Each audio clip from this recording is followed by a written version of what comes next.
কুয়াশা। জীবনে চলার পথে কত কিছুই তো ঘটে। আমরা কি সবকিছু খেয়াল করি? না, আমরা নিজেদের অজান্তে এড়িয়ে যাই অনেক কিছুর অস্তিত্ব, যারা আমাদের আশেপাশে বসবাস করে, আমাদের দৃষ্টির বাইরে, যারা আমাদের মতোই এই জগতে রাজত্ব করতে চায়। আর যখন আমরা তাদের কোনো কিছুতে বাধার সৃষ্টি করি, আর তখন এইসব অস্তিত্ব ডেকে আনে অনেক অভিশাপ, যা একটা পরিবারকে ধ্বংস করার জন্য যথেষ্ট। মধ্যবয়স্ক মাহফুজ হাসান সরকারি চাকরি করেন। 2 মেয়ে রত্না, নীলা, এক ছেলে আরিফ আর তার স্ত্রীকে নিয়ে তার পরিবার। তাদেরকে দেখে কারো মনে হবে না যে দুঃখ বলে পৃথিবীতে কিছু আছে। হাসি আনন্দে ছেলে মেয়েদেরকে নিয়ে তার দিব্যি দিন কেটে যাচ্ছে। এখন ডিসেম্বর মাস, ছুটির সময়, সবাই একসাথে বাড়িতে দিন কাটায়। এমনই একদিন সকালবেলা মাহফুজ সাহেব তার স্ত্রীর সাথে ড্রয়িং রুমে বসে আছেন। এমন সময় ছেলেমেয়েরা তাদের কাছে এসে উপস্থিত হয়। তাদের একসাথে দেখেই মাহফুজ সাহেব বলে উঠলেন, আজ সবাই একসাথে? বিশেষ কোনো মতলব আছে মনে হচ্ছে? থাকতেই পারে। এটা দেখেই বোঝা যাচ্ছে, বলে ফেল। বাবা, এখন তো শীতের ছুটি, তাই ভাইয়া বলছিল কোথাও থেকে বেরিয়ে আসার জন্য। আমাকে কেন এসবের মধ্যে টানছিস? আমি কখন বলছি? প্ল্যানটা তো তোদের সবার, তাই না? যারই হোক, এই ছুটিতে কি বাড়িতেই বসে থাকবো না কোথাও বেড়ানোর জন্য যাব? এক জায়গায় এতদিন থাকতে ভালো লাগে বলো? বাবা, আমরা তো যাচ্ছি কোথাও বেড়াতে, তাই না? একবার যখন বলেছিস তখন না যাওয়া পর্যন্ত তো আর রেহাই নাই। ঠিক আছে, আমরা যাব, তবে কিছুদিন সময় লাগবে। একটা সুন্দর জায়গা কোথায় আছে তার খোঁজ নেই আগে।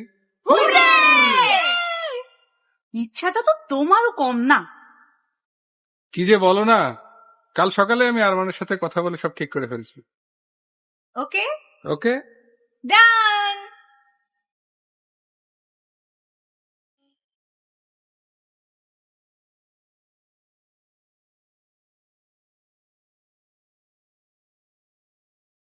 হ্যালো, কেমন আছিস আরমান?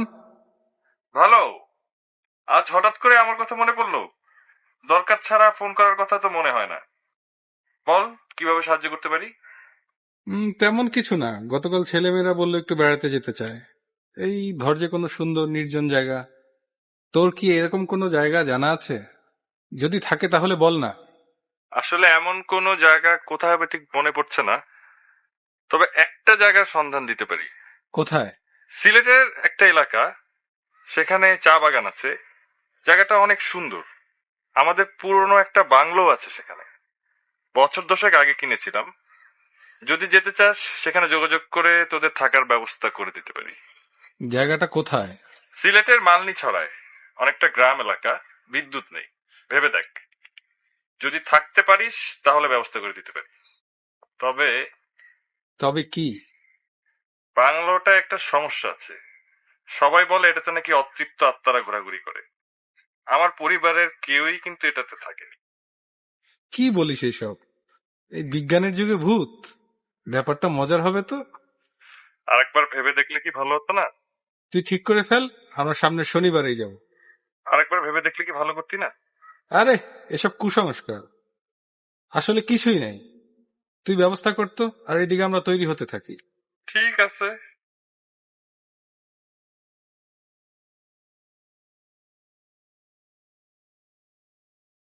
ভালোই তো, এই ডিজিটাল যুগে ভূত দেখতে পাবো। না, ডিজিটাল ভূত। শোন, শনিবার সকালে বের হচ্ছি, সপ্তাহখানেক থাকার প্ল্যান, তাই প্রয়োজনীয় সবকিছুই নিয়ে নিতে হবে। তোদের কি গোছানো হলো?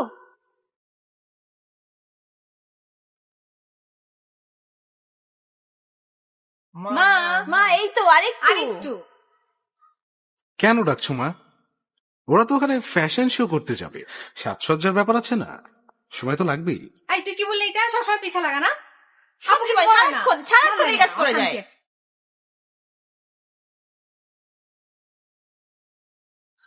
অবশেষে সকাল 10টার দিকে তারা রওনা দিল।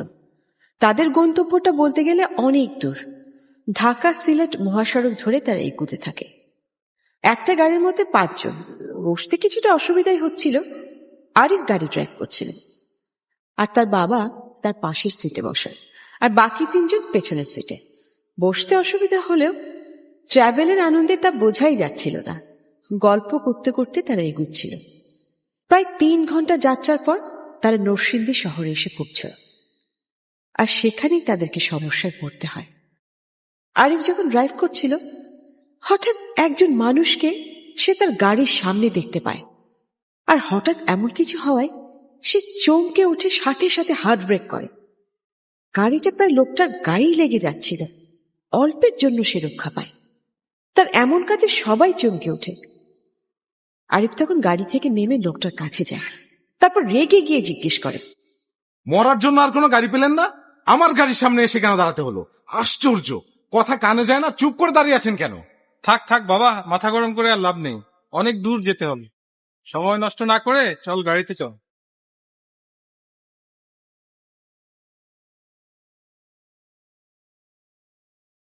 তারা 2 জনে গাড়িতে ওঠে, আর ওই লোকটা রাস্তা পার হয়ে চলে যেতে থাকে। লোকটা গাড়ির সামনে থেকে যাবার পর আরিফ আবার গাড়ি স্টার্ট দেয়, কিন্তু গাড়ি আর স্টার্ট নিচ্ছিল না। তারা অবাক হয়, নতুন গাড়ি, মাত্র কিছুদিন হয় কিনলো, তার উপর সিএনজিও করা, গাড়ি স্টার্ট নেবে না কেন? অনেক চেষ্টার পরও গাড়িটা স্টার্ট নিচ্ছিল না। তাদের কপাল হয়তো ভালো ছিল, তাই একটু সামনে একটা গ্যারেজ ছিল। তারা সেখানে যায়। গ্যারেজের লোকরা এসে গাড়িটা ঠিক করার চেষ্টা করতে থাকে, এবং তারা জানায় যে ঠিক করতে একটু সময় লাগবে। কি আর করার, তাই তখন তারা লাঞ্চ করে ফেলার সিদ্ধান্ত নেয়। ততক্ষণে নিশ্চয়ই গাড়িটাও ঠিক হয়ে যাবে, যেই ভাবা সেই কাজ। তারা কাছের একটা রেস্টুরেন্টে চলে যায় লাঞ্চ করার জন্য। তারপর লাঞ্চ করে ফিরে এসে দেখে গাড়িটি ততক্ষণে ঠিক হয়ে গেছে। গ্যারেজের বিল পরিশোধ করে তারা আবার যাত্রা শুরু করলো। আবহাওয়াটাও ভালো ছিল। চারপাশের মনোরম পরিবেশ দেখতে দেখতে তারা এগুতে থাকে। কিছুক্ষণ পর গাড়িতে আরিফ একটা গান প্লে করে, তারপর সবাই তার সাথে ঠোঁট মিলিয়ে গাইতে থাকে। সবকিছু মিলিয়ে খুব আনন্দের সাথেই তারা এগিয়ে যেতে থাকে। তারপর তারা যখন সিলেট এসে পৌঁছল, তখন প্রায় সন্ধ্যা 7টার মতো বেজে গেছে। তারপর সেখানে নেমে তারা একটা রেস্টুরেন্টে চলে যায়। তারপর ফ্রেশ হয়ে ডিনার শেষ করার পর একটা সেফ হাউসে চলে যায় তাদের গাড়িটা রাখার জন্য। পাহাড়ি গ্রাম এলাকা, যোগাযোগ ব্যবস্থা তেমন নেই বললেই চলে। তাদের গন্তব্যস্থলটাতে যেতে হলে অনেকটা পথ পায়ে হেঁটে যাবার রাস্তা, গাড়ি যাবার মতো রাস্তা নেই সেখানে। যাই হোক, বাংলোর কেয়ারটেকার শহরের এক প্রান্তে তাদের জন্য অপেক্ষা করছিল।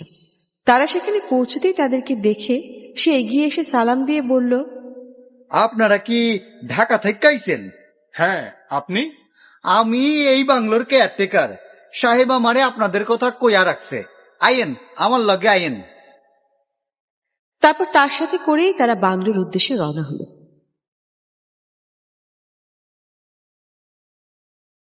পৌঁছতে পৌঁছতে রাত 10টা বেজে গেল। বিদ্যুৎ নেই বলে হারিকেন জ্বালিয়ে রাখা হয়েছে পুরো বাংলোটায়। পরিবেশটা দেখতেই কেমন যেন ভৌতিক লাগতে থাকে। আর সারাদিনের যাত্রায় তখন সকলেই ক্লান্ত, তাই সময় নষ্ট না করে সকলেই ফ্রেশ হতে চলে যায়। তারপর কেয়ারটেকারের দেখানো রুম অনুযায়ী প্রত্যেকে যে যার রুমে চলে যায়। সকালবেলা সবকিছু ঘুরে দেখা যাবে। তারপর সে গ্রামীণ পরিবেশে সকালে মিষ্টি পাখির ডাকে সবার ঘুম ভাঙল। সুন্দর একটা ঘুমের পর সবাই এখন বেশ ফ্রেশ। তারপর ফ্রেশ হবার পর সবাই ডাইনিং রুমে এসে বসল।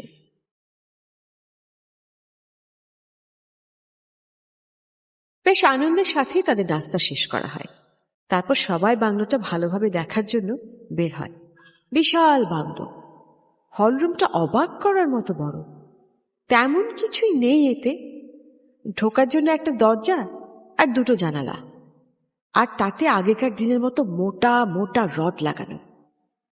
হলরুমটা ছাড়াও অন্তত 15টার মতো রুম আছে বাংলোটাতে। পুরোটাই সাজানো গোছানো, অবাক হবার মতো। আর এই বাড়িতে কিনা ভূতের ভয়ে মানুষ থাকে না, অবাক না হয়ে পারা যায় না। তারা বাংলোর বাইরে বেরিয়ে আসে, আর ঠিক এমন সময় কেয়ারটেকারের সাথে দেখা হয়। আর তাদের দেখে কেয়ারটেকার বলে ওঠে, সাহেব, একটা কথা কই, কিছু মনে করিলেন না। বলো, কি বলতে চাও? সাহেব, এই বাড়িটা কিন্তু বালা না। অনেকেই ইহানে অনেক কিছু দেখছে। আমি কই কি, সময় থাকতে সাবধান হয়ে গেলে বালা হইব। কেন, কি আছে এই বাড়িতে? সাহেব, অনেকেই ইহানে একটা মাইয়া মানুষ দেখছে এই বাড়িতে। রাতের বেলায় ঘুইরা বেড়ায়, মাঝ রাইতে কান্নার আওয়াজও পাওন যায়। আপনি বলতে চাচ্ছেন এই বাড়িতে ভূত আছে? আরে আমি একা কেন, হক গলেই তো এই কথা কয়। ভাইয়া, ডিজিটাল যুগে ভূত ব্যাপারটা না খুব মজা, তাই না? এইসব মন গড়া কাহিনী, ভূত বলতে কিছুই নেই। আমার যা বলার তা বইল্লা দিছি, এখন সবকিছু আপনি ঘরেই ইচ্ছা। সকাল 11টার দিকে তারা ঘুরতে বের হয়ে যায়। সারা দিন ঘোরাঘুরির পর যখন ফিরে আসে ততক্ষণে সন্ধ্যা হয়ে গেছে। তারপর রাতের খাবার শেষ করে তারা যে যার রুমে চলে যায়। সারাদিনের ঘোরাঘুরিতে সকলেই ভীষণ ক্লান্ত, তাই বিছানায় শোবার সাথে সাথেই ঘুমিয়ে পড়ে সবাই। হঠাৎ মাঝরাতে কোনো একটা শব্দে নীলার ঘুম ভেঙে যায়। শব্দটা কিসের সে বোঝার চেষ্টা করতে থাকে। ঘুম ঘুম ভাব কিছুটা কেটে যাবার পর শব্দটা তার কাছে আরো স্পষ্ট হতে থাকে। মনে হচ্ছে যেন কোনো মেয়ে ফুপিয়ে ফুপিয়ে কাঁদছে। সে তার পাশে ঘুমিয়ে থাকা তার বড় বোনের দিকে তাকায়। ডাক দেবে কিনা বুঝতে পারে না। তারপর মনে মনে ভাবতে থাকে, ঘুমিয়ে আছে যখন, তখন ডেকে লাভ নেই, তার চেয়ে বরং গিয়ে দেখে আসি কি হচ্ছে। যেই ভাবা সেই কাজ, হারিকেনটা নিয়ে ভয়ে ভয়ে ঘর থেকে বের হয়ে যায়। শব্দটাকে অনুসরণ করে এগিয়ে যেতে থাকে। কিছুটা সামনে আসার পর সে বুঝতে পারে শব্দটা হল ঘর থেকে আসছে। সে আস্তে আস্তে ঘরটার দিকে এগিয়ে যায়। ঘরের ভেতরে জমাট বাঁধা অন্ধকার। হারিকেনের আলোয় কিছুটা দেখা যাওয়া ছাড়া পুরো রুমটাই অন্ধকার। শব্দটা ঘরের এক কোণ থেকে আসতে থাকে। সে আরো সামনে এগিয়ে যায়। তখন হঠাৎ করে শব্দটা থেমে যায়। তক্ষুনি তার মনে হয় একা একা এখানে আসাটা তার একদম ঠিক হয়নি। মনের মধ্যে ভয় হতে থাকে তার। তারপর ফিরে যাবার জন্য সে দরজার দিকে ঘুরে দাঁড়ায়। ঠিক তখন দরজার সামনে সাদা একটা কিছু দেখতে পায় সে। মেঝে থেকে অনেক ওপরে ঝুলে আছে, যেন ভাসছে বাতাসের মধ্যে, অনেকটা নারী মূর্তির মতো। ভয় পেয়ে যায় সে। আর এদিকে হারিকেনের আলোটাও প্রায় নিভে আসছে। আর এমন সময় হঠাৎ করে অট্টহাসির শব্দ ভেসে আসে।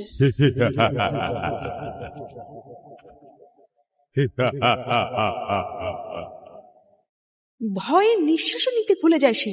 পা নাড়াবারও শক্তি পাচ্ছে না। তার মনে হতে থাকে আজই হয়তো তার জীবনের শেষ দিন। মনে প্রাণে চিৎকার করার চেষ্টা করতে থাকে সে, কিন্তু গোঙানি ছাড়া তার মুখ থেকে কিছুই বেরোয় না।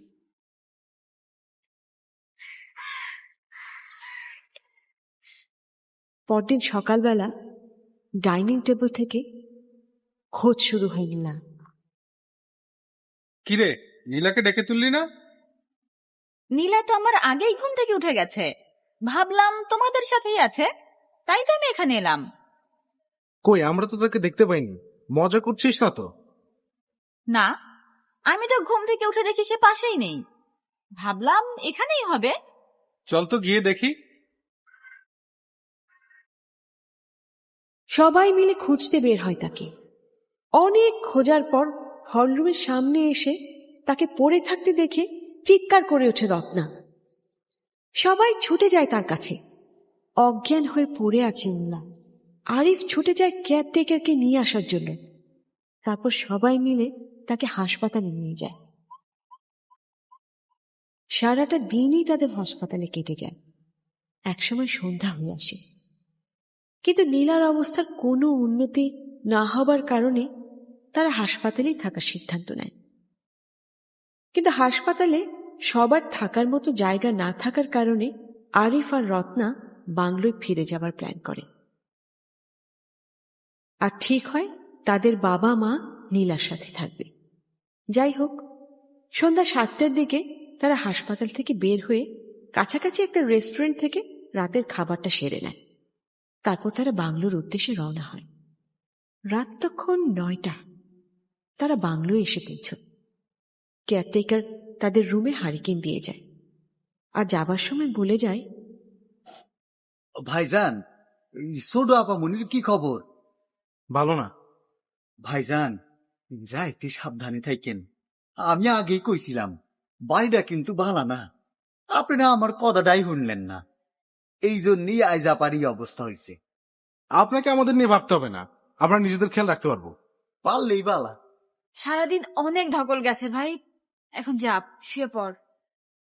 হ্যাঁ, নীলাটার কি যে হলো, ভালো লাগছে না, কিচ্ছু ভালো লাগছে না। এদিকে রত্নার রুমে ঘুমের ঘোরে অচেতন হয়ে আছে রত্না।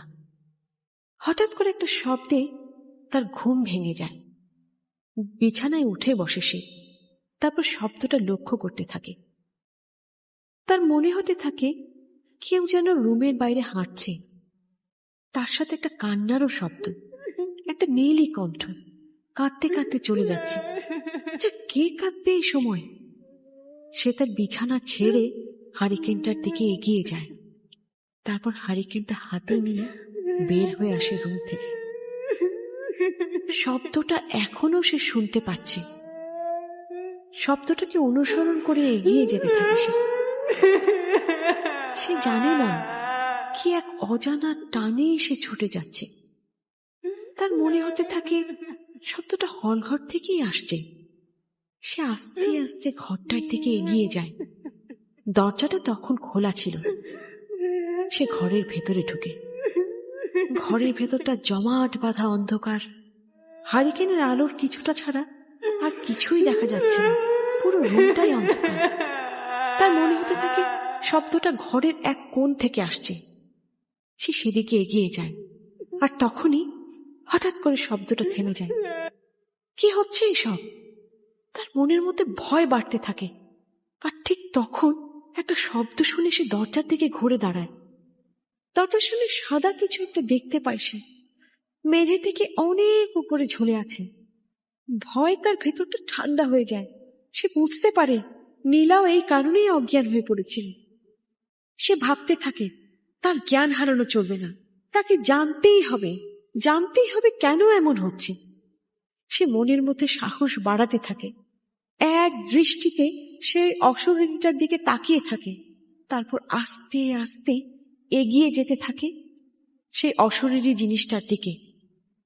তারপর তার সামনে গিয়ে দাঁড়ায়। হঠাৎ করে সে দাঁড়িয়ে পড়ে। কি যেন ভাবতে থাকে সে। তারপর কি যেন মনে করে হঠাৎ দৌড় দিয়ে বাংলোর বাইরে চলে আসে। তারপর বাংলোর ছাদের দিকে তাকায় সে।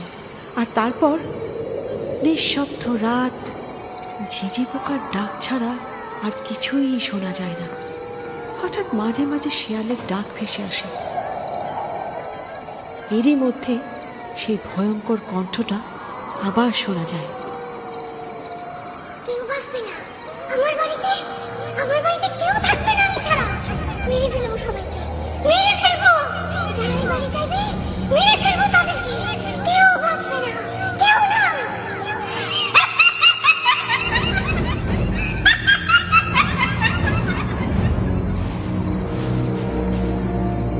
নিঝুম রাতে সেই ভয়ঙ্কর অট্টহাসির শব্দ ছাড়া আর কিছুই নেই।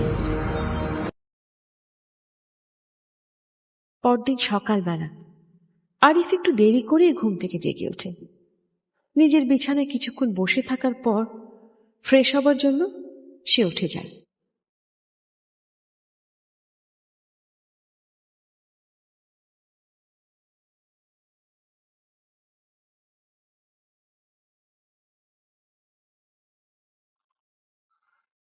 তারপর ফ্রেশ হয়ে ড্রয়িং রুমে ফিরে আসে সে। কিন্তু রত্নাকে সেখানে না দেখে সে অবাক হয়। রত্না তো ঘুম থেকে উঠতে এত দেরি করে না।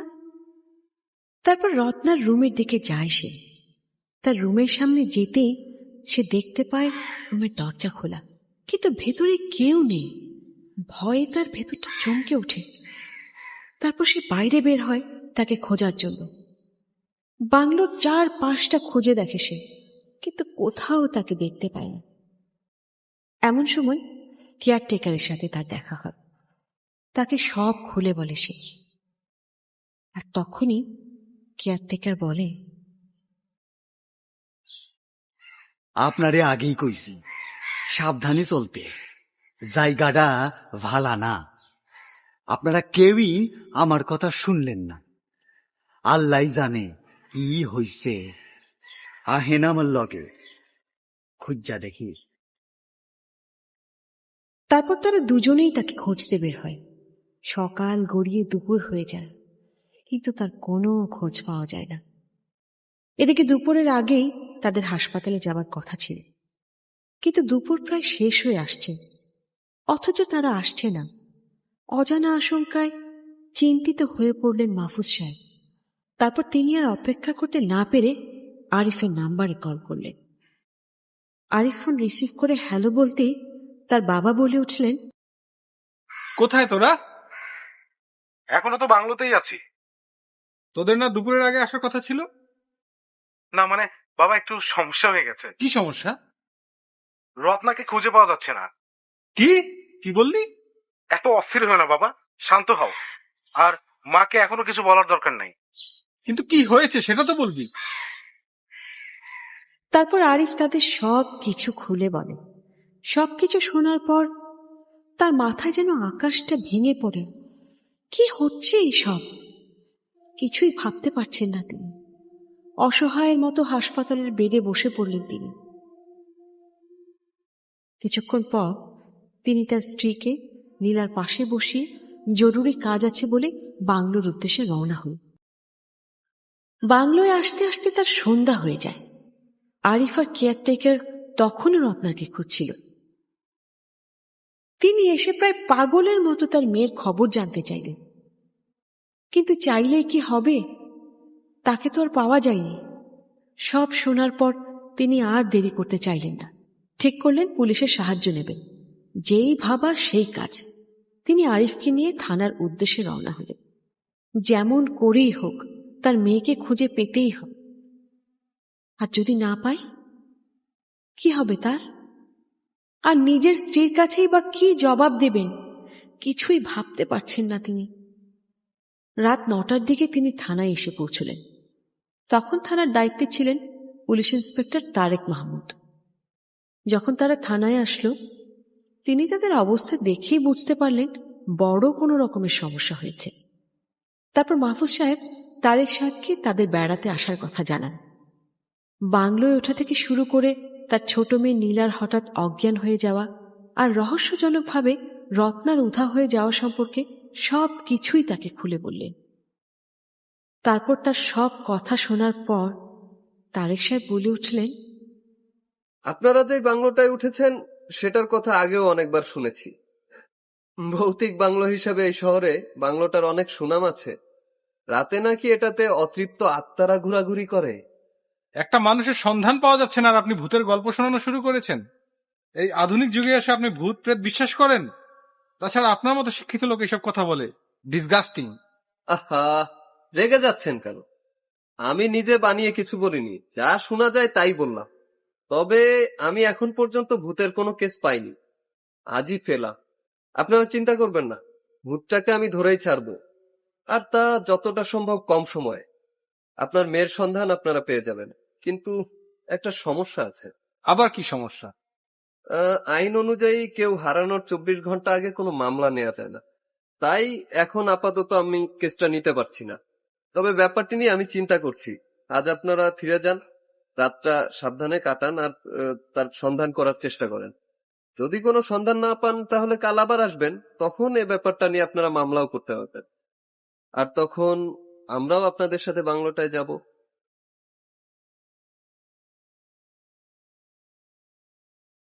তারেক সাহেবের কথা শুনে তারা প্রায় হতাশ হয়ে পড়ে, কিন্তু কিছুই করার নেই। তাই তারা বিষণ্ণ মনে বাংলোয় ফিরে আসে। রাতটা তাদের অনেক কষ্টে পার করতে হয়। চিন্তায় রাতে কারোরই ঘুম হয়নি। সকালে হালকা কিছু খাবার খেয়ে তারা আবার থানার উদ্দেশ্যে রওনা হন। 10টার সময় তারা থানায় এসে পৌঁছন। ইন্সপেক্টর তারেক থানায় এসে প্রথমে মামলাটি তৈরি করেন। তারপর তাদেরকে প্রয়োজনীয় কিছু প্রশ্ন করেন। তারপর তিনি দুজন কনস্টেবলকে সাথে নিয়ে তাদের সাথে তাদের বাংলোর দিকে যাত্রা করেন।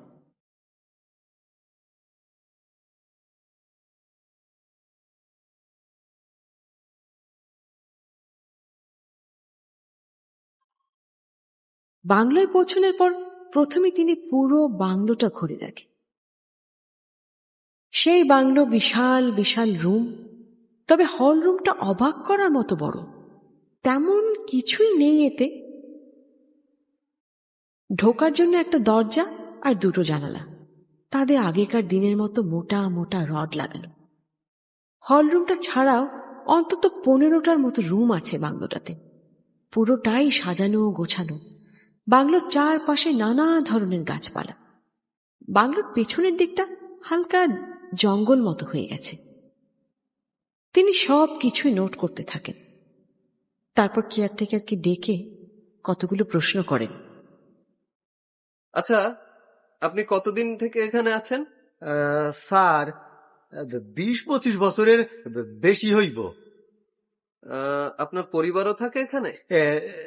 যে স্যার, যে এইখানেই থাকে, কিন্তু যখন কেউ এইখানে বেড়াইতে আসে তখন আর এইখানে থাকে না। ওই যে ওই সামনের একটা বাড়িতে থাকে স্যার। আচ্ছা, আপনার ছেলে মেয়ে কয়জন? আমার কোনো ছেলে পুলে নাই স্যার। আচ্ছা, আপনারা যখন এখানে থাকেন তখন ভয় করে না? এখানে তো ভূতের আড্ডা, আপনাদের তো ক্ষতি করতে পারে। আমরা তো স্যার একা মানুষ, ক্ষতির চিন্তার কি করমু? হারাবার মতো আমার ঘরে আসলে কিছুই নাই, তাই এইখানেই থাকি। আচ্ছা আচ্ছা, আপনি এখন যেতে পারেন। মাহফুজ সাহেব। জি বলেন তারেক সাহেব। পুরোটা বাংলোই তো ঘুরে দেখলাম, তেমন সন্দেহজনক কিছু দেখছি না। যদি ভূতের কাজ হয়ে থাকে তাহলে কিছু না পাওয়াটাই তো স্বাভাবিক। এখন কি হবে? আমার মেয়ের এখন কি হবে? শান্ত হন, আমি দেখছি কি করা যায়। আমি ফোর্স লাগিয়ে দিয়েছি, ওরা সন্ধান করছে। আশা করি খুব শীঘ্রই আমরা সন্ধান পেয়ে যাব। আর একটা কথা, এখানে রাতে কি হয় তা তো দেখিনি, তাই সন্ধ্যার দিকে আমার 2 কনস্টেবল এখানে আসবে। তারা রাত্রে আপনাদের সাথে এখানে থাকবে। দেখা যাক ভূতের দেখা পাওয়া যায় কিনা। যা করার একটু তাড়াতাড়ি করুন স্যার। আরে, আমরা আমাদের সাধ্যমতো চেষ্টা করছি। ঠিক আছে, আমি থানায় ফিরে যাচ্ছি, আপনারা সাবধানে থাকবেন।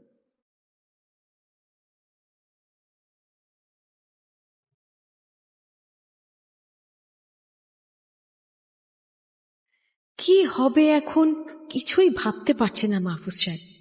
তিনি কি পাগল হয়ে যাচ্ছেন? তিনি যখন এসব ভাবছিলেন ঠিক সে সময় তার মোবাইলে একটা ফোন আসে। হাসপাতাল থেকে তার স্ত্রী ফোন করেছে, তাকে এক্ষুনি হাসপাতালে যেতে হবে। ফোন পেয়ে তিনি আরিফকে নিয়ে হাসপাতালের দিকে রওনা হলেন।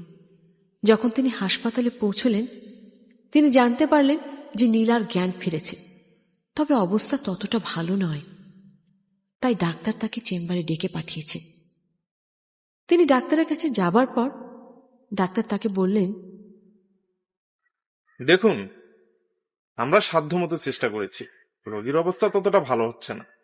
সে কোনো কারণে অনেক বেশি ভয় পেয়েছে, তাই নিজ থেকে সুস্থ হবার যে ক্ষমতা মানুষের থাকে সেটা সে হারিয়ে ফেলেছে। তাহলে এখন কি হবে? এখানে এর বেশি করা সম্ভব হবে না। তার চেয়ে ভালো আমরা তাকে ঢাকায় পাঠিয়ে দিই, সেখানে ভালো চিকিৎসা পেয়ে সে ভালো হয়ে যেতেও পারে। মাহফুজ সাহেব চিন্তিত হয়ে পড়লেন। নীলাকে ঢাকা পাঠানো হলে তাদেরকেও তো ঢাকায় চলে যেতে হবে, কিন্তু তাহলে রত্না, তার সন্ধান কিভাবে পাবে? কিছুক্ষণ ভাবার পর তিনি সিদ্ধান্ত নিয়ে নিলেন তাকে ঢাকায় পাঠানো হোক। আগে সে ভালো হোক, তারপর অন্য কিছু। একসাথে দুইজনকে দেখতে গিয়ে তিনি দুজনকেই হারাতে চান না। পরেরটা পরে দেখা যাবে। তিনি ডাক্তারকে সব ব্যবস্থা করতে বললেন। সন্ধ্যার দিকে সব ব্যবস্থা হয়ে গেলে তার অ্যাম্বুলেন্সে করে যাবার জন্য তৈরি হলেন। কিন্তু আরিফ তখন বেঁকে বসল। সে যাবে না। সে তাদেরকে যেতে বলে নিজে এখানে থাকার সিদ্ধান্ত নেয়। বোনকে ফেলে সে কোথাও যাবে না। কি বলবেন মাহফুজ সাহেব? আরিফের কথাও তো যুক্তি আছে, কিন্তু তার মধ্যে ছেলে হারানোর ভয়টাও তো চলে আসে। কি বলবেন তিনি? কিছু বলার আগে আরিফ তার কাছ থেকে তাদের গাড়ির চাবিটা নিয়ে নেয়। যখন অ্যাম্বুলেন্সে করে তারা ঢাকার পথে যাত্রা করে, আরিফ তাকিয়ে থেকে তাদের চলে যাওয়া দেখতে থাকে। যতক্ষণ তাদের দেখা যাচ্ছিল সে সেদিকেই তাকিয়েছিল। তারপর একটা দীর্ঘশ্বাস চলে আসে ওর ভেতর থেকে। তার এখন ভেঙে পড়লে চলবে না। অনেক কাজ বাকি পড়ে আছে। সব কিছুই তাকে শেষ করতে হবে। আর তার সময় থাকতেই এসব ভাবতে ভাবতে সে বাংলোর উদ্দেশ্যে রওনা হয়। বাংলোয় দুজন পুলিশ কনস্টেবলকে নিয়ে আরিফ ড্রয়িং রুমে এসে বসে। বিদ্যুৎ না থাকার কারণে বাংলোটা খুব বেশি অন্ধকার দেখাচ্ছে। তারা একসাথে কিছুক্ষণ গল্প করার পর আবার গিয়ে বাংলোর রুমগুলো একটু ঘুরে দেখে আসে। তারপর আবার রুমে এসে বসে। তাদের সামনে একটা হারিকেন জ্বালানো রয়েছে। হারিকেনের আলো বলে কথা, শুধু অন্ধকার কেটে নিজেদের অস্তিত্ব প্রমাণ করা ছাড়া তেমন কোনো আলোই বের হচ্ছে না। তারা কোনোভাবে নিজেদেরকে দেখতে পাচ্ছে। আর চারপাশটা জমাট বাঁধা অন্ধকার। কিন্তু তারা তখনও জানে না কতটা বিপদ তাদের সামনে অপেক্ষা করছে। তারা জানে না কেউ অনুসরণ করছে তাদেরকে। দূর থেকে তাদের সব কিছুই সে দেখছে। তারা বুঝছিল না যে কতটা ভয়ঙ্কর সেই দৃষ্টি। তারা শুনতেও পারেনি যে কেউ তখন বলছিল, এই বাড়ি আমার, কেউ থাকবে না এখানে, মেরে ফেলবো সবাইকে, মেরে ফেলবো, কেউ থামাতে পারবে না, কেউ পারবে না, কেউ পারবে না।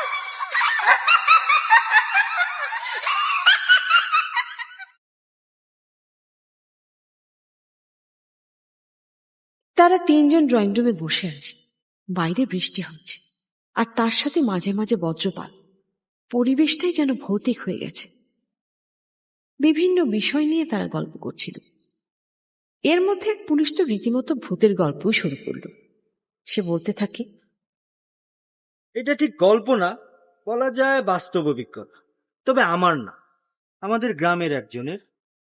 এমন বৃষ্টির দিন আসিল, আন্ধার, চুপচাপ রাত, চারপাশে ঝিঝি পোকার ডাক আর শিয়ালের হাঁক ছাড়া কিছুই শোনা যাচ্ছিল না। এমনি ভাবেই তার গল্প এগোতে থাকে। এর মধ্যে 12টা বেজে যায়।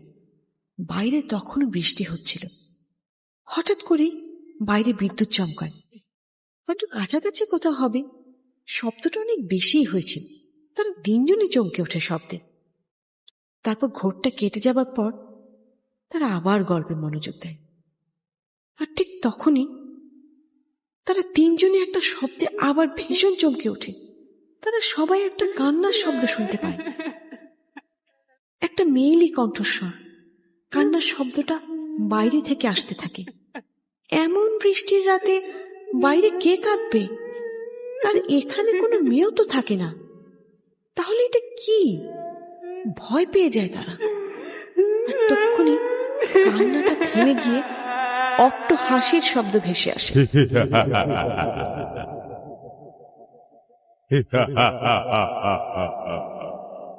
তাদের ভয়টা আরো বেড়ে যায়। হঠাৎ করে তারা বাংলোর ছাদের উপরে কারো হাঁটার শব্দ শুনতে পায়। শব্দটা ছাদের এক প্রান্ত থেকে অন্য প্রান্তে ছোটাছুটি করছিল। আর তার সাথে হাসির শব্দ তো আছেই।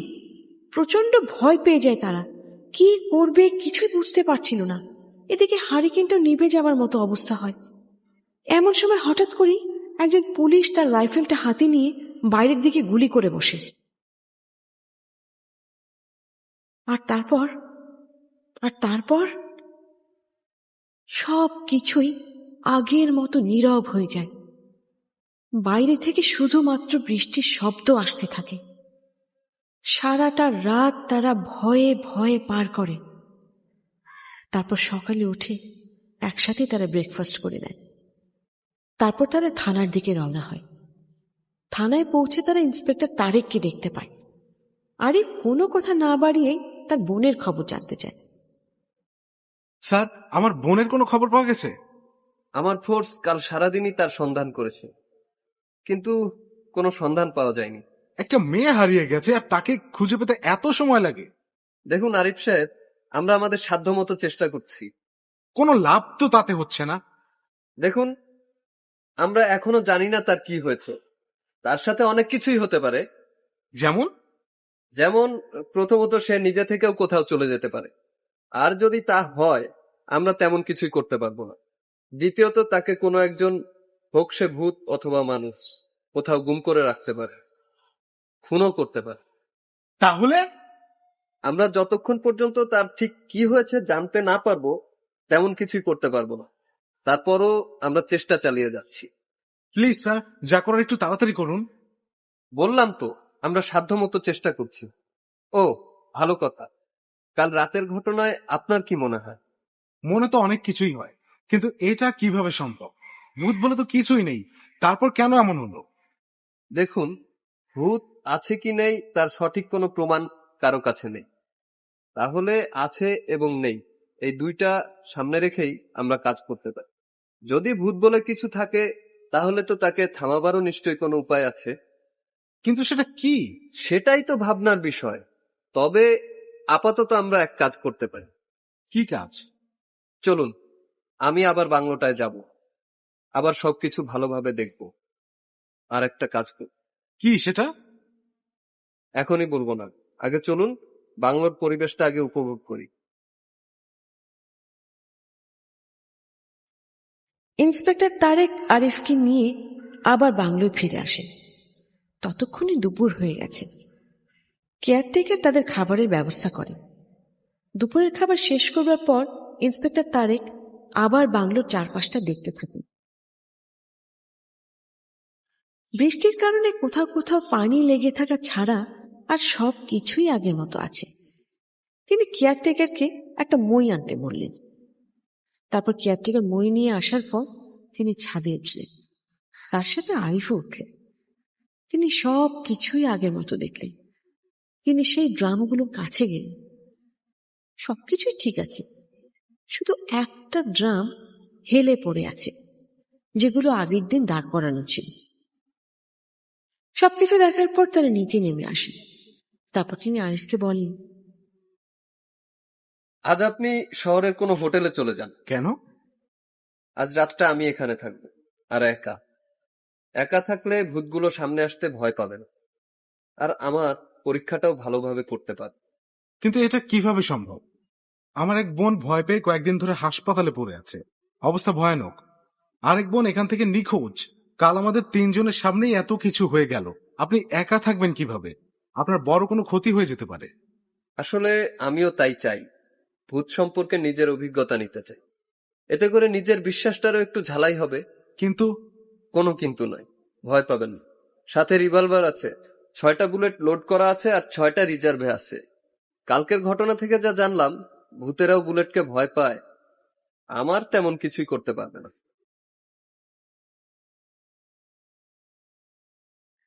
কি আর করার? আরিফ অনেকটা বাধ্য হয়েই শহরের দিকে চলে যায় রাতে থাকার জন্য।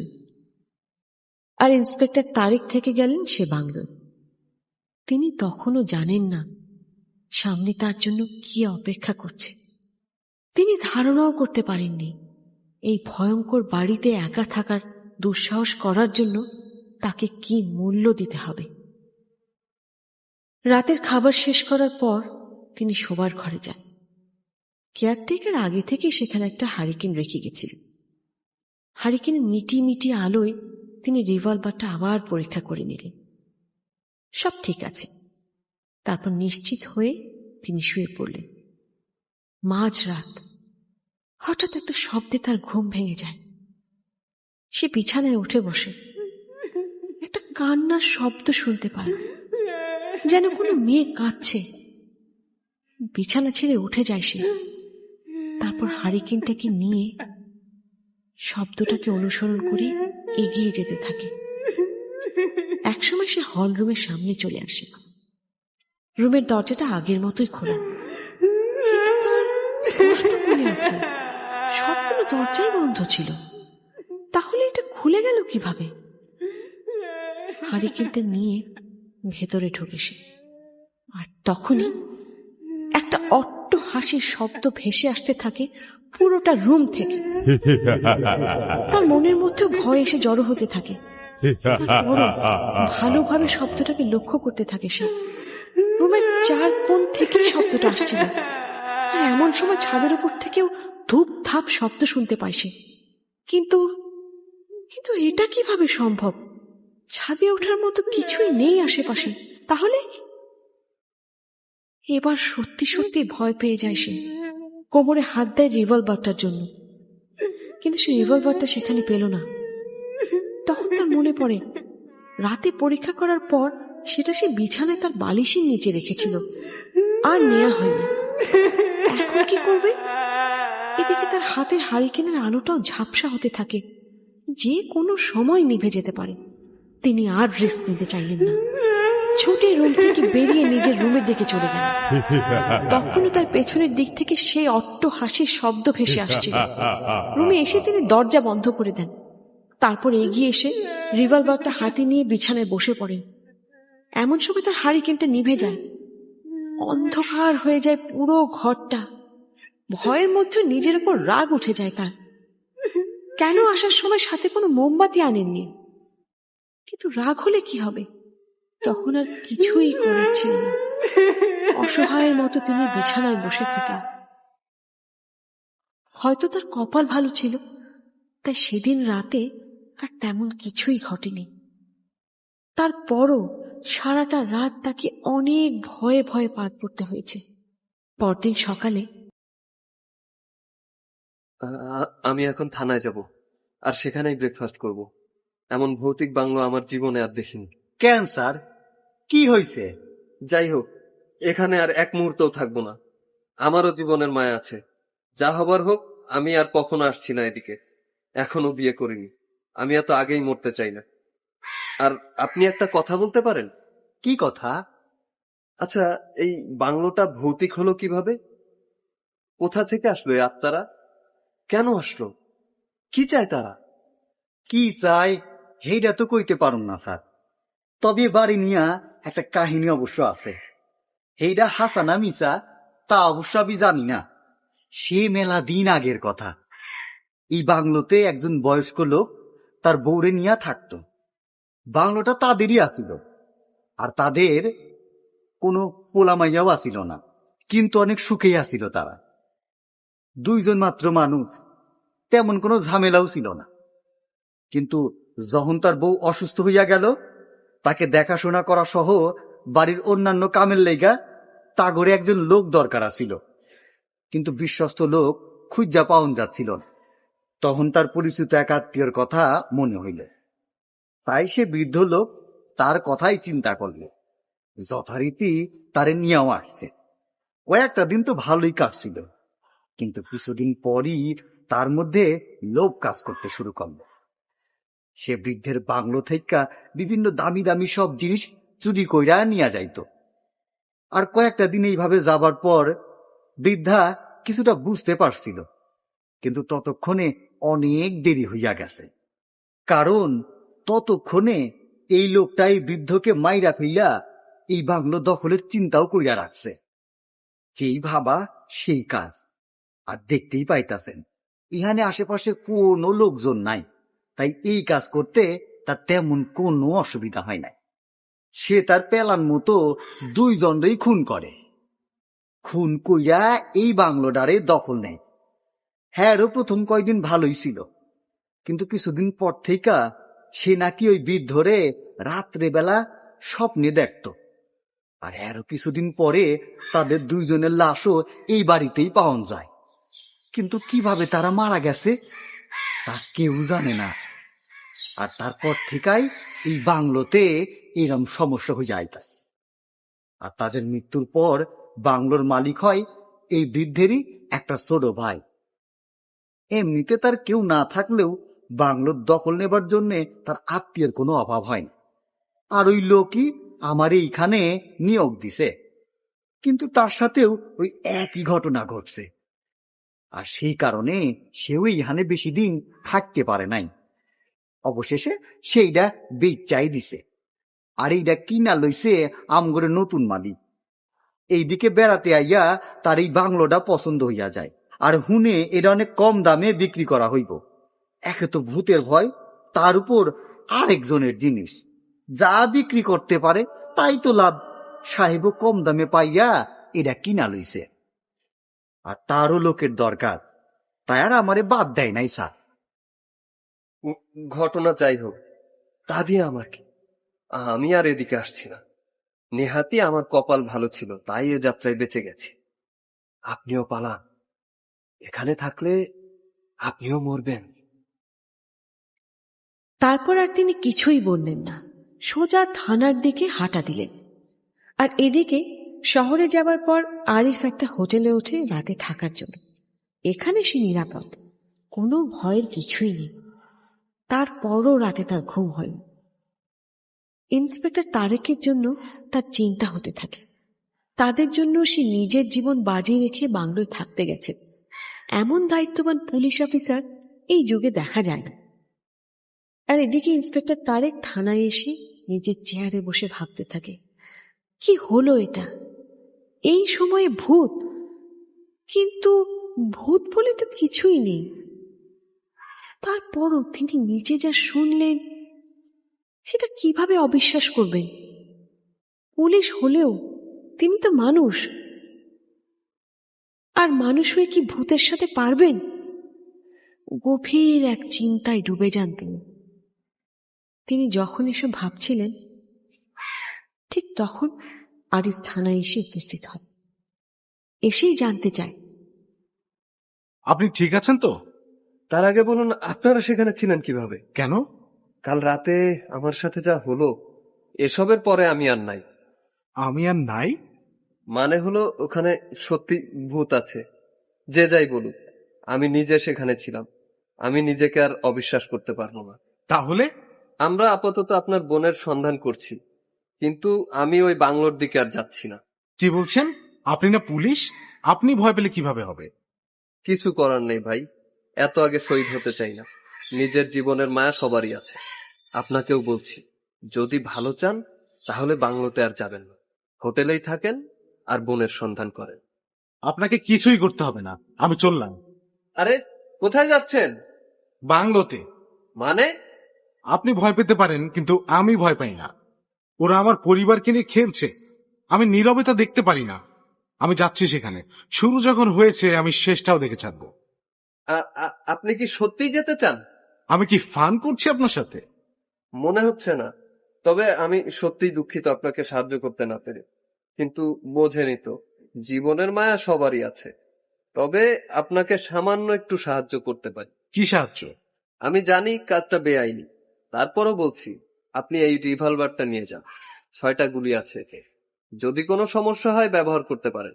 কাজ করবে কিনা জানি না, তবে খালি থাকার চেয়ে কিছু একটা সাথে থাকা ভালো।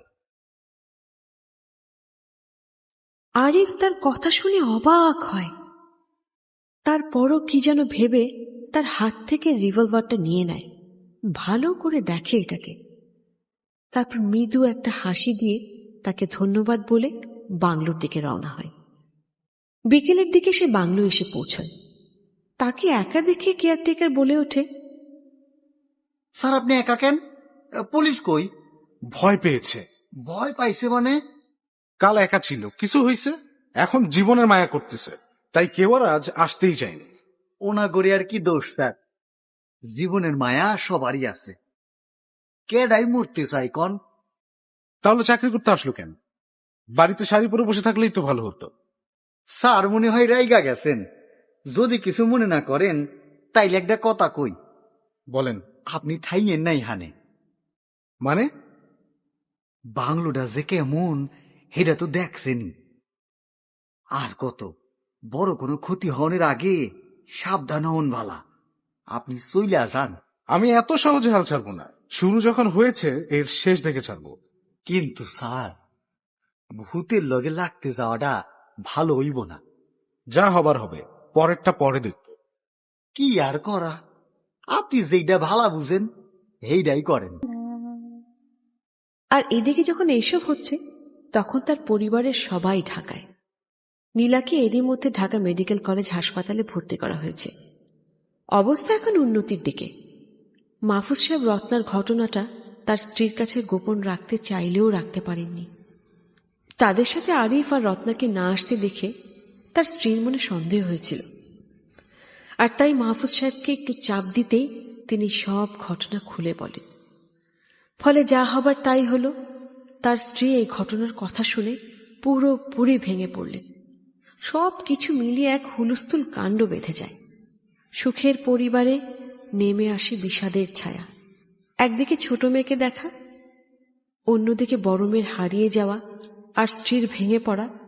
সবকিছু দেখতে গিয়ে মাহফুজ সাহেবের অবস্থা কাহিল হয়ে পড়ে। তিনি ভাবতে থাকেন কি অন্যায় করেছেন তিনি, কেন হঠাৎ করে তার সুখের পরিবারটা এমন হয়ে গেল। তিনি তখন আরিফকে ফোন করেন।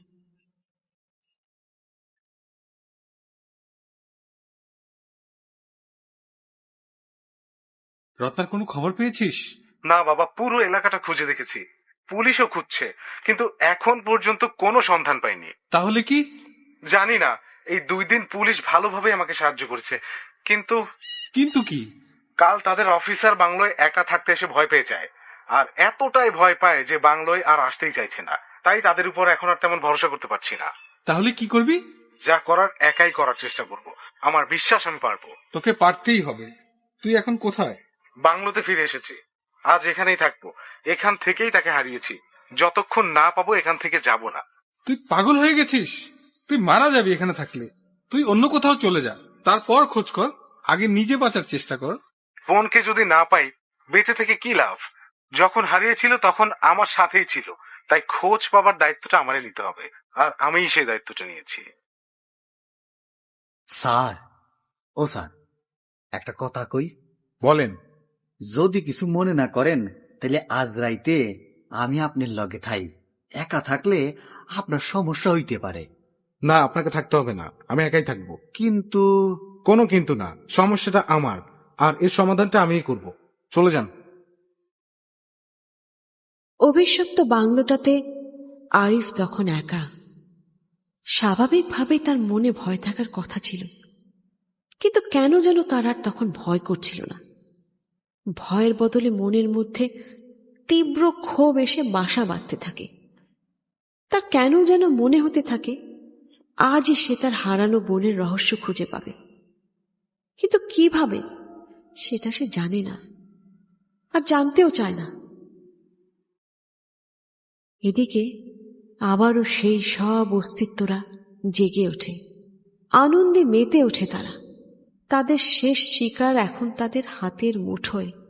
আর মাত্র কিছুক্ষণ, তারপর তারা শেষ করে দিতে পারবে তাদের শেষ বাধাটিকেও। তাদের সময় এগিয়ে আসছে। শিকার এখন একা, কিছুই তাদের বাধা দিতে পারবে না। আস্তে আস্তে তারা আরিফের দিকে এগিয়ে আসার প্রস্তুতি নিতে থাকে।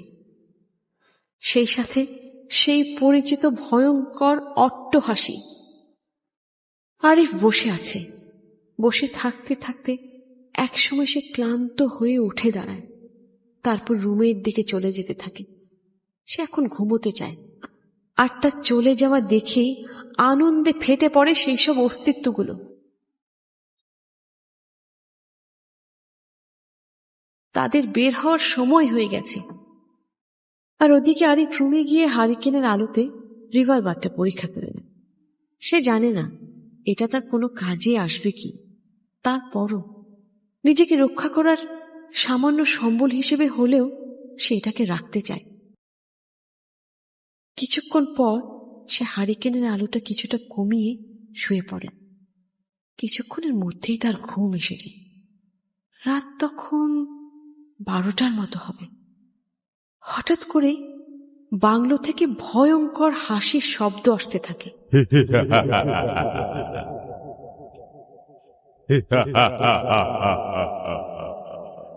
ঘুম ভেঙে যায় আরিফের। ধর্মর করে সে বিছানায় উঠে বসে। তারপর রুমের চারপাশে তাকাতে থাকে, কিন্তু কিছুই দেখতে পায় না সে। ভালোভাবে তাকাতে থাকে, কিন্তু সে ভয়ঙ্কর হাসির শব্দ ছাড়া কোথাও কিচ্ছু নেই। বিছানা থেকে নেমে আসে সে, রিভলভারটা হাতে তুলে নেয়, তারপর হারিকেনটা নিয়ে রুম থেকে বের হয়ে যায়। শব্দটাকে অনুসরণ করে এগিয়ে যেতে থাকে। এদিকে আরিফ যখন এইসব করছে, দূর থেকে কোনো একজন তাকিয়ে আছে বাংলোটার দিকে। না, একজন নয়, তার সাথে আরো দুইটা অস্তিত্ব ওই বাড়িটাকে লক্ষ্য করছে খুব মনোযোগ দিয়ে। অপেক্ষায় আছে তারা। আর মাত্র কিছুক্ষণ, শিকার এখন তাদের হাতের মুঠোয়। আরিফ আস্তে আস্তে হল রুমটার দিকে এগিয়ে যায়। শব্দটা রুম থেকেই আসছে। খুব আস্তে আস্তে ভেতরে প্রবেশ করে সে, আর তখনই থেমে যায় শব্দটা। কে কে এখানে? আজ মরতে হবে তোকে, মরতে হবে, প্রস্তুত হয়ে যা। সে চমকে গিয়ে পেছনে তাকায়। হারিকেনের আবছা আলোয় সে কিছু একটা দেখতে পায়। প্রচন্ড ভয় পেয়ে যায় সে। সে বুঝতে পারে মৃত্যু এগিয়ে আসছে, হয়তো এক্ষুনি তাকে কিছু করতে হবে। সময় অনেক কম। মনের মধ্যে সাহস সঞ্চয় করতে থাকে সে। তারপর আস্তে আস্তে এগিয়ে যেতে থাকে ওই অশরীরীটার দিকে। ভালো করে লক্ষ্য করতে থাকে তাকে, অনেকটা নারী মূর্তির মতো। কিন্তু কিন্তু সে যে শব্দটা শুনেছে সেটা তো পুরুষ কণ্ঠ। তারপরও এগিয়ে যেতে থাকে সে। আর তখনই সেই অট্টহাসির শব্দটা ভেসে আসে।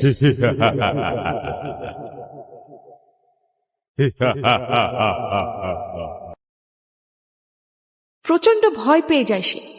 রিভলভারটা হাতে তুলে নেয়। মূর্তিটাকে লক্ষ্য করে কয়েকটা গুলি করে সে।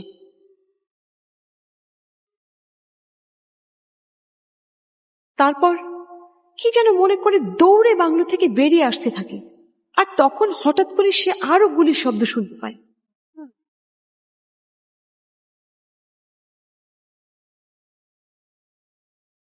একটা কিংবা দুটো নয়, অনেকগুলো গুলির শব্দে কান ফেটে যাওয়ার অবস্থা। সে দৌড়ে বাংলো থেকে বের হওয়ার সাথে সাথে একটা কিছুর সাথে ধাক্কা লাগে তার। সেই জিনিসটা আর কিছুই নয়, একটা মানুষ, জলজ্যান্ত মানুষ। তার দিকে রিভলভার তাক করে উঠে দাঁড়ায় সে। আর উঠেই সে চমকে ওঠে।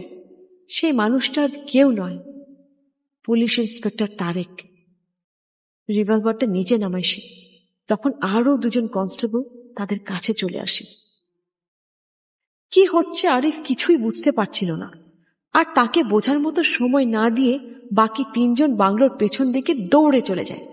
আরিফ পাথরের মতো দাঁড়িয়ে থাকে। একটু পর সেও দৌড়ে পেছনের দিকে যেতে থাকে। পেছনে গিয়ে সে তিনজনকে আবার দেখতে পায়। তারা সেখানে দাঁড়িয়ে আছে আর চারপাশে কি যেন লক্ষ্য করছে। অবাক হয় আরিফ। তারপর এগিয়ে গিয়ে ইন্সপেক্টর তারেককে জিজ্ঞেস করে, কি হলো এটা? কোনটা? আপনার এখানে? আর আসবো না বলার পরও এসেছি দেখে অবাক হচ্ছেন? তা তো অবশ্যই হয়েছি, কিন্তু গুলির শব্দ? আমি তো এত গুলি করিনি। এত গুলির শব্দ কোত্থেকে আসলো? কেন, বন্দুক তো আমাদের কাছেও আছে। আমরা কি গুলি করতে পারি না? তা পারেন, কিন্তু কেন? বলবো বলবো, সবই বলবো, তবে এখন না, পরে। আপনি আসুন আমাদের সাথে। আমরা কোথায় যাচ্ছি? আরে, আপনি শুধু দেখতে থাকেন। কে কে এখানে? পুলিশ, দরজা খুলুন।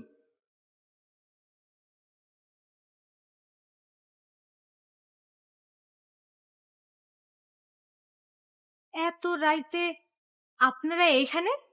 দরকার আছে। আপনার স্বামী কোথায়? কেন? বাংলোতে একটু সমস্যা হয়েছে, ওকে আমাদের সাথে যেতে হবে। ওর সাহায্যের দরকার হতে পারে। কিন্তু সে তো বাড়িতে নাই। কোথায় গিয়েছে? একজনের বাড়িতে দাওয়াত ছিল, সেইখানে গেছে। আচ্ছা, কখন আসবে?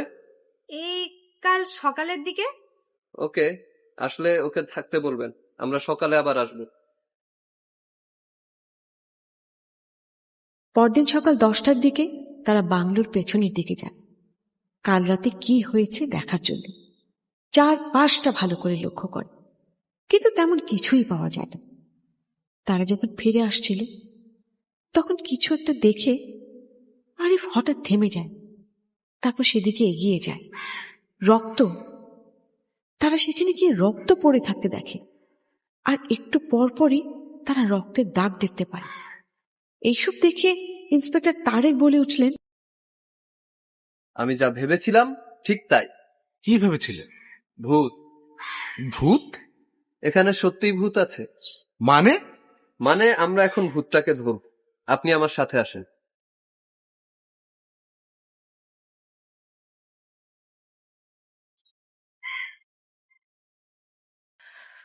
সত্যি কি ভূতটাকে দেখা যাবে নাকি ভূতটাকে ধরা যাবে? ইন্সপেক্টর তারেক মাহমুদকে পারবেন সেই ভূতটাকে ধরতে বা ভূতটাকে দেখতে?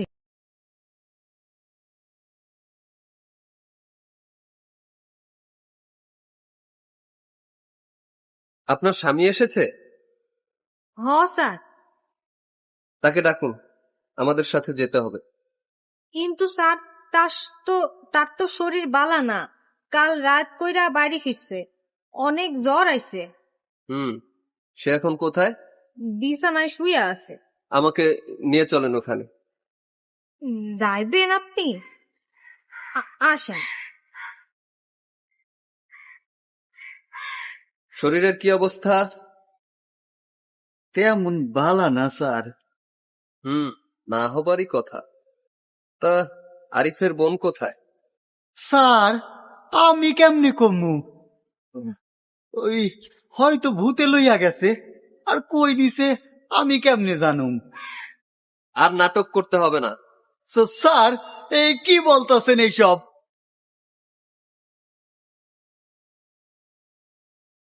ইন্সপেক্টর তারেক তখন উপর থেকে কাঁথাটা সরিয়ে নেয়। সবাই অবাক হয়ে যায়। তার পায়ে ব্যান্ডেজ করা, রক্ত লেগে আছে। তা এইসব কি? ও এই কাল রাতে বাড়ি আউনের সময় রাস্তায় একটা গাড়ি এসিয়া এই পেছন থেকে আমারে ধাক্কা দেয়, আর ওই তখনই এই পায়ে ব্যথা পাই। পরে হাসপাতাল থেকে দেখাইয়া বাড়ি আইতে আইতে অনেক রাত হইয়া যায়। পরে আইসা আপনাদের কথা শুনছি, ভাবছিলাম একবার গিয়া দেখা কইরা আমু, কিন্তু তার আগে আপনারাই চলে আইছেন। ও তাই? হ স্যার, আমি একদম সত্য কইছি। ও তার মানে আপনি রাতে বাংলোতে যাননি? আপনার পায়ে গুলি লাগেনি? ভালো কথা। তা আপনার এক্সরে রিপোর্টটা আমাকে একটু দেখান তো। স্যার এক্সরে তো করি নাই, শুধু একটু কাটটা গেছিল, তাই ব্যান্ডেজ করে রাখা দিছি। ও আচ্ছা আচ্ছা। এই হারুন, ওর পায়ের ব্যান্ডেজটা খোলো তো। আরে কোথায় যাচ্ছ? স্যার তার মানে? হ্যাঁ, এই সেই ভূত যে এতদিন আপনাদেরকে ভয় দেখিয়েছে, আর আপনার বোনের হারানোর পেছনে সেই দায়ী। কিন্তু আপনি সেটা বুঝলেন কিভাবে? তাহলে শুনুন। নাম্বার 1, ভূত বাংলো হিসাবে এটা পরিচিত। এখানে কেউই থাকতে পারেনি ভূতের ভয়ে। তাহলে সে তার পরিবার নিয়ে কিভাবে থাকে? কেন তার কিছুই হয় না? তার উপর সন্দেহ শুরু হয়। নাম্বার 2, আপনার বোন হারিয়ে গেছে, কিন্তু এই নিয়ে তার তেমন কোনো আগ্রহই দেখলাম না, তাই সন্দেহটা আরো গাঢ় হয়। নাম্বার 3, সবচেয়ে বেশি সন্দেহ হয় তার সাবধান বাণী শুনে। সে সবাইকে সাবধান করে এখানে না থাকতে। তাহলে সে কেন থাকে? নাম্বার 4, আরেকটা সমস্যা হলো হারিকেনকে নিয়ে। মনে করে দেখুন, আমরা যখনই ভয় পেতাম হারিকেনগুলো সেই সময় নিভে যাওয়ার মতো হতো। রহস্যজনক। আর তার কারণ, সে হারিকেনে তেল কম ভরে রাখত, আর তা হিসেব করে। নাম্বার 5, ছাদের খালি ড্রামগুলো দেখে আমার সন্দেহ হয়, ছাদে কেন এগুলো থাকবে? তাছাড়া সেগুলো হলরুমের উপরে ছিল, আর আত্মাটা শুধুই হলরুমে দেখা যেত। দ্বিতীয়বার ছাদে উঠে একটা ড্রাম পড়ে থাকতে দেখি। ড্রাম শুধু শুধু পড়ে থাকবে কেন? আমার সন্দেহ হয়। আমি আবার ছাদে উঠি। কিন্তু সেটা কেউ জানে না। আমি ড্রামগুলো সরিয়ে সেখানে একটা বড় ধরনের ছিদ্র দেখতে পাই, যেটা ড্রামের নিচের পাটাতন দিয়ে ঢাকা ছিল। সে হলরুমের ভেতর সাদা কাপড় ঢুকে ভয় দেখানোর জন্য ছিদ্রটা ব্যবহার করত। নাম্বার 6, শেষ দিন তাকে জিজ্ঞেস করার পর আমাকে এই বাংলোর ইতিহাস, সে এখানে কিভাবে এলো তা বলে। আমি একটু লক্ষ্য করে দেখি সে এখানে কাজে আসার আগে এটাতে ভূত ছিল না। সে আসার পরই ভূতের ভয়ে মালিক চেঞ্জ হয়। নতুন মালিকও এখানে টিকে থাকতে পারেনি, তাই বলে তার থাকা কিন্তু বন্ধ হয়নি। নাম্বার 7, তার হাঁটা চলার স্টাইল সন্দেহজনক। ভালো করে দেখুন, তার চলাফেরার স্টাইল কাজের লোকদের মতো না, সাধারণ স্টাইলেই সে চলাফেরা করে। আর তার কথা বলার ধরনটা দেখুন, কোন অঞ্চলের ভাষা এটা? কোনো অঞ্চলেরই না। সাধারণভাবে দেখলে মনে হয় সে আমাদের সাথে শুদ্ধভাবে কথা বলার চেষ্টা করে। আমারও তাই মনে হয়েছিল, কিন্তু পরে বুঝলাম সে আসলে আমাদের সাথে গ্রাম্য ভাষায় কথা বলার চেষ্টা করে, কিন্তু সে গ্রাম্য ভাষা ভালোভাবে জানে না, যার কারণে এক এক সময় এক এক ভাবে কথা বলে। ভয় দেখাবার জন্য অনেক ভালো পদ্ধতি ব্যবহার করেছে সে, অবাক করার মতো। কিন্তু আপনি এত ভয় পাওয়ার অভিনয় কেন করলেন? আর আসবেন না কেন বললেন? তার পেছনে অবশ্যই কারণ আছে। আমি ভয় পাওয়ার অভিনয় করে আসবো না বলাতে ওর সাহস বেড়ে যায়, আর তার রাস্তাও পরিষ্কার হয়ে যায়। আর আপনাকে কেন বলেছিলাম জানেন? কেন? আমি জানতাম আপনাকে এটা বললে আপনি অনেক রেগে যাবেন আর আমাদের গালি দিতে থাকবেন। এমনকি বাংলোয় আসার পর কেয়ারটেকারের সামনেও আমাদের গালি দিতে থাকবেন। এতে করে ও নিশ্চিত হতে পারবে যে আমরা সত্যিই আসবো না। আর তাই সে খালি মাঠে গোল দেবার চেষ্টা করবে, আপনাকে একা পেয়ে আপনার ক্ষতি করার চেষ্টা করবে। হলেও তাই, সে আপনাকে ভয় দেখাবার চেষ্টা করে। আপনার কাছে যে রিভলভার আছে সেটা সে জানতো না, তাই ভয় পেয়ে আপনি যখন গুলি করেন সে হতভম্ব হয়ে পালাবার চেষ্টা করে। এমন কিছু হবে আমার ধারণা ছিল, তাই সন্ধ্যা থেকে আমরা বাড়িটার উপর নজর রাখতে থাকি। মাঝরাতে হাসির শব্দ শুনে আমরা সাবধান হয়ে যাই, আর যখন গুলির শব্দ শুনি তখন আপনাকে সাহায্য করার জন্য আমরা সামনে আসতে থাকি। তখনই আমরা ওকে পালাতে দেখি। ও সাদা পোশাক পরেছিল, আর ওকে দেখার সাথে সাথেই আমরা গুলি করি। তারপরের ঘটনা তো আপনিও জানেন। স্যার, আমি এইসব করছি স্যার। সেটা সবাই জানে, কিন্তু এটা কেন করলেন? লোভ। লোভই আমাকে এইগুলো করতে উৎসাহিত করেছে।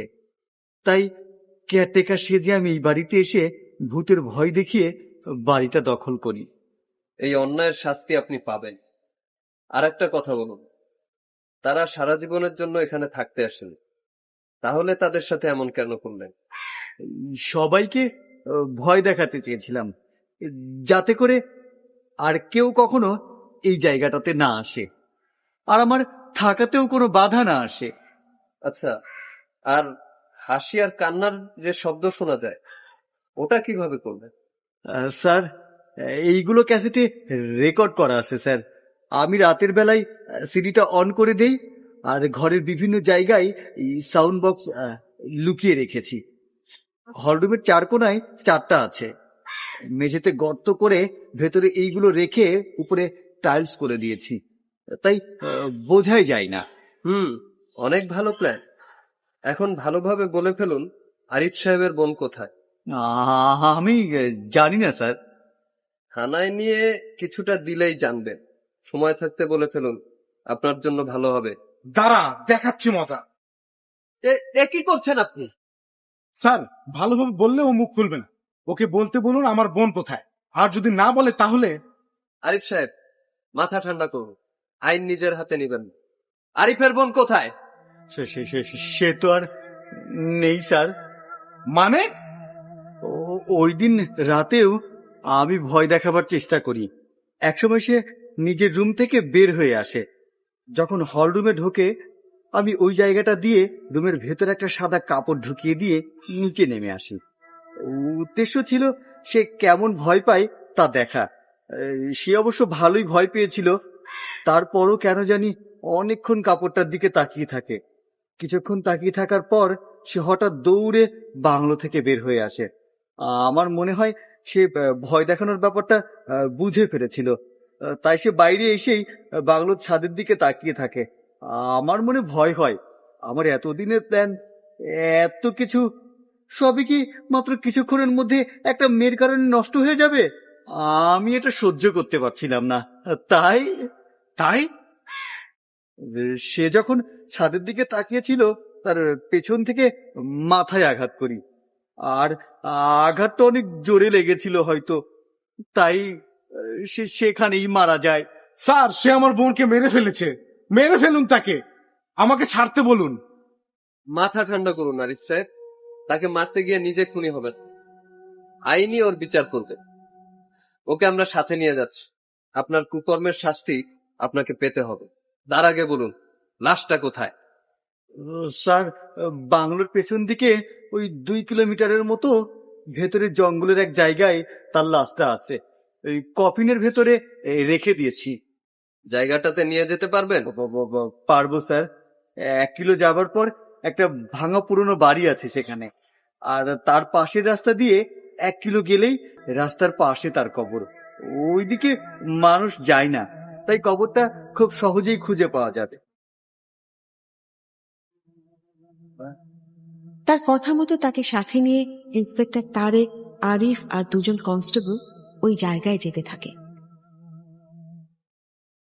এমন সময় আবহাওয়া খুব খারাপ হয়ে যায়। হঠাৎ করে কালো মেঘ এসে সূর্যটাকে ঢেকে দেয়। গুড়ি গুড়ি বৃষ্টিও পড়তে থাকে। হালকা বৃষ্টিতে ভিজেই তারা এগোতে থাকে। যখন তারা ভাঙা বাড়িটার কাছে এসে পৌঁছয়, হঠাৎ করে বৃষ্টির মাত্রা আরো বেড়ে যায়। সাথে সাথে দমকা ঝোড়ো হাওয়াও আসতে থাকে। তারা দৌড়ে গিয়ে ভাঙা বাড়িটায় আশ্রয়। তখন ভর দুপুর। তারপরও বৃষ্টি আর ঝড়ের কারণে দিনটা সন্ধ্যার মতো অন্ধকার হয়ে পড়ে। একজন আরেকজনকে ঠিকমতো দেখতেও পাচ্ছিলেন না। ঘণ্টাখানেকের মতো এমন অবস্থায় থাকে। তারপর একসময় বৃষ্টি কমে আসে, আর তারা তখন সামনের দিকে এগোবার জন্য প্রস্তুত হয়। কিন্তু তখনই তারা আবার আরেকটা সমস্যায় পড়ে। যখন কিছুটা আলো ফিরে আসে, তারা সবাই লক্ষ্য করল হাতকড়াটা এখানে থাকলেও কেয়ারটেকার এখানে নেই। সবাই অবাক হয়ে যায়, এটা কিভাবে সম্ভব? হাতকড়া সহ পালিয়ে গেলে একটা কথা ছিল, কিন্তু হাতকড়া ঠিকই আছে, শুধু কেয়ারটেকার নেই। আর এতজনের ভেতর থেকে হারিয়ে গেছে, যা পুরোপুরি অসম্ভব। কারণ এখান থেকে বেরোতে গেলে কারো না কারোর গায়ের সাথে ধাক্কা লাগার কথা, কিন্তু কিছুই তো হয়নি সেরকম। সবাই হতভম্ব হয়ে যায়। আগেই বলেছিলাম মেরে ফেলি বেটাকে, এখন সে পালিয়ে গেছে। আমার বোনের খুনি আমার হাতে এসে আবার চলে গেছে। চিন্তা করবেন না, পালিয়ে আর যাবে কোথায়? পালিয়ে এসে বাঁচতে পারবে না। ধরা ওকে পড়তেই হবে। খুনি যখন বের হয়েছে, এখন সে পৃথিবীর যে প্রান্তেই থাকুক না কেন, পুলিশের হাত থেকে সে রেহাই পাবেন। যাই হোক, এখন চলুন আপনার বোনের খোঁজটা আপাতত করি, দেখি তার লাশের কোনো খোঁজ পাওয়া যায় কিনা। তারা আবার সবাই সামনের দিকে রওনা দিল। কিছুক্ষণ যাবার পরই তারা কেয়ারটেকারের সেই বর্ণনার জায়গাটা খুঁজে পেল। এমনকি যখন সামনে এগিয়ে গেল, তখন লাশের কফিনও দেখতে পেল। পাশে কবরটাও খোঁড়া ছিল। প্রথমে তারা অনেকটা অবাক হয়, লাশ কিভাবে কবরের বাইরে আসছে। কেয়ারটেকারের ভাষ্য মতে এটা তো কবরের ভেতরেই থাকার কথা। যাই হোক, এখন এত কিছু ভাবার সময় নেই। আরিফ তো কফিন দেখেই প্রায় কান্না শুরু করেছে। তার এত আদরের বোন এভাবে অকালে চলে যাবে সে কখনোই ভাবেনি। সে তার বোনের লাশের দিকে কিভাবে তাকাবে সেটা ভেবেই তার অবস্থা আরো খারাপ হয়ে আসছে। যাই হোক, কফিনের ঢাকনা খোলার জন্য এগিয়ে যান ইন্সপেক্টর তারেক। পাশের সবার তখন প্রায় দম বন্ধ হয়ে যাবার উপক্রম। কি এক অজানা আশঙ্কা যেন সবাইকে গ্রাস করে আছে। ইন্সপেক্টর তারেক কফিন খুললেন।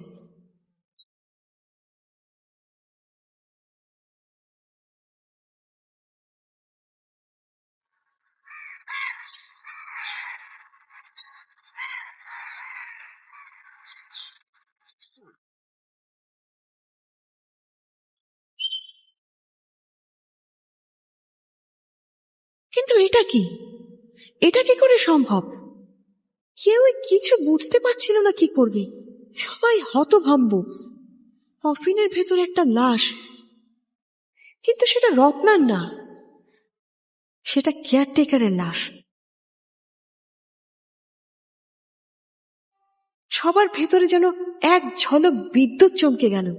সবাই নিস্তব্ধ, কারো মুখে টু শব্দটি নেই, কেউ কিচ্ছু বুঝতে পারছে না, শুধু একজন আরেকজনের মুখের দিকে তাকাচ্ছে। এমন সময় একটা হাসির শব্দ ভেসে আসে।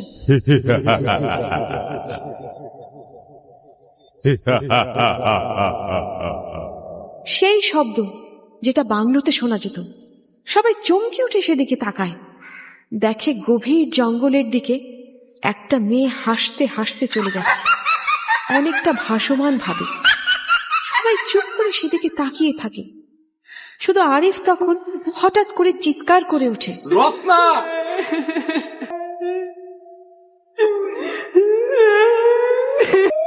কুয়াশা।